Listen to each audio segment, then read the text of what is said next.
ఢిల్లీలో ఏం జరిగిందో తెలుసా? ఒక అంకుల్ పెట్రోల్ పంప్కి వెళ్ళి పెట్రోల్ ఫిల్ చేసుకున్న తర్వాత పేమెంట్ కోసం క్రెడిట్ కార్డ్ ఇచ్చి స్వైప్ చేయమన్నారు. ఫస్ట్ టైం స్వైప్ చేశాక పేమెంట్ ఫెయిల్ అయింది. ఆ అంకుల్ సెకండ్ టైం కూడా స్వైప్ చేయమన్నారు. సెకండ్ టైం కూడా ఆ క్రెడిట్ కార్డ్ ట్రాన్సాక్షన్ ఫెయిల్ అయిపోయింది. అప్పుడు ఒక అటెండర్ వచ్చి, సార్ ఇది టెక్నికల్ ప్రాబ్లమ్ సార్, అప్పుడప్పుడు ఇలా జరుగుతుంది అని చెప్పి థర్డ్ టైం స్వైప్ చేశాక ట్రాన్సాక్షన్ సక్సెస్ అయింది. అండ్ ఇది జరిగిన వారం తర్వాత ఫ్రెండ్స్, నాదొక చిన్న రిక్వెస్ట్. ఈ ఛానల్ 500 ఫాలోవర్స్కి చాలా దగ్గరలో ఉంది. దయచేసి ఈ ఛానల్ని సబ్స్క్రైబ్ చేసి నన్ను ఎంకరేజ్ చేయండి. Thank you. ఇది జరిగిన వారం తర్వాత అంకుల్ అకౌంట్ నుంచి ₹1,00,000 దొంగలించారు. ఇది ఎలా జరిగిందంటే, పెట్రోల్ పంప్ లో పేమెంట్స్ ఫెయిల్ అయినప్పుడు కార్డ్ తో పెద్ద స్కామ్ జరుగుతుంది. అలాంటి స్కామ్స్ పేరే క్రెడిట్ కార్డ్ స్కిమ్మింగ్ స్కామ్ అని అంటారు. క్రెడిట్ కార్డ్ స్వైపింగ్ మిషన్ లో ఒక స్కిమ్మర్ ని ఇన్స్టాల్ చేస్తారు.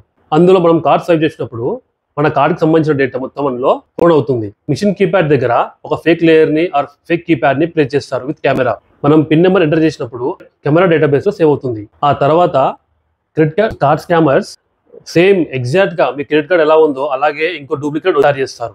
ఆ తయారు చేసి అదే కార్డ్ ని ఎక్కడ అవసరం ఉంటే ఆ కార్డ్ ని అక్కడ వాడతారు. ముఖ్యమైనది ఏమిటంటే, ఈ క్రెడిట్ స్కామ్ నుంచి మనం ఎలా తప్పించుకోవాలి అనేది చాలా ఇంపార్టెంట్. మీకు పెట్రోల్ పంప్ లో అయినా సరే, ఎక్కడైనా సరే క్రెడిట్ కార్డ్ ట్రాన్సాక్షన్ ఫెయిల్ అయినప్పుడు ట్రాన్సాక్షన్ డిక్లైన్ అని మీ మొబైల్ కి మెసేజ్ రావాలి. అలా రాని పక్షాన ఆ పెట్రోల్ పంప్ లో స్కామ్ జరుగుతుందని అర్థం. ట్రాన్సాక్షన్ ఫెయిల్ అయిన వెంటనే మీ బ్యాంక్ నుంచి ట్రాన్సాక్షన్ డిక్లైన్ అని మెసేజ్ మీకు వచ్చేంత వరకు వెయిట్ చేయండి. అలా వెయిట్ చేసిన తర్వాత ఇంకొకసారి స్వైప్ చేయండి. ఒకవేళ మెసేజ్ రాకపోతే మీరు స్వైప్ చేయకండి. సో ఇలా మీరు సేఫ్ గా ఉంటారు. సో ఫ్రెండ్స్, ఇన్ఫర్మేషన్ కనుక మీకు యూస్ఫుల్ గా అనిపిస్తే ఫ్రెండ్స్ అండ్ ఫ్యామిలీ మెంబర్స్ కి షేర్ చేయండి మరియు వాళ్ళని సైబర్ క్రైమ్ నుంచి కాపాడండి. Thank you.